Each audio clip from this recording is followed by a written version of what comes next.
Riprende l'attività del Consiglio Comunale di Agrigento dopo la prima convocazione avvenuta lo scorso 10 novembre che ha visto il giuramento dei consiglieri comunali eletti, del Presidente e i suoi vice vicari da parte degli stessi e della Commissione elettorale. Ieri è stata la volta della seconda seduta, un po' movimentata. Si sono infatti designati i componenti delle 6 commissioni con un accordo preventivo che il Presidente ha fatto. Prima dell'inizio dei lavori, il Presidente Giovanni Civiltà aveva convocato la conferenza dei capigruppo per sciogliere gli ultimi nodi che sembravano superati, ma all'inizio dei lavori ci sono state delle contestazioni da parte dei consiglieri comunali dell'opposizione, che sono anche usciti dall'aula.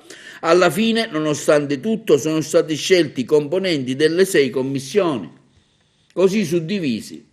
La prima commissione riguarda il personale, i diritti civici, i servizi comunali, lo sviluppo e l'occupazione, la programmazione e quello economico.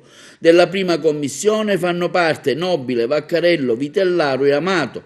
La seconda commissione riguarda i lavori pubblici, l'urbanistica, l'assetto del territorio, la viabilità, il traffico e l'ambiente e ne fanno parte i consiglieri comunali La Felice, Amel, Contino e Cirino. La terza commissione riguarda i servizi sociali, la sanità e i rapporti con le USL, le ASP, la famiglia, la valorizzazione sociale e la maternità, la difesa, la diversità sociale e individuale.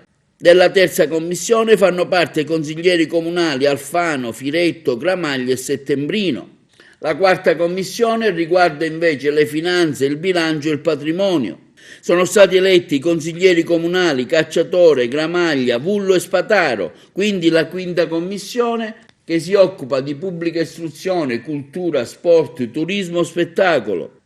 Sono andati i consiglieri Cantone, Piparo, Sollano e Fontana, quindi la sesta e ultima che ha visto l'elezione dei consiglieri comunali Alongi, Bongiovi, Bruccoleri e Tuttolomondo. Ricordiamo che la sesta commissione si occupa di affari costituzionali, istituzioni di aziende speciali, partecipazione dell'ente a società di capitali, rapporti con gli altri comuni, aggiornamenti dello statuto.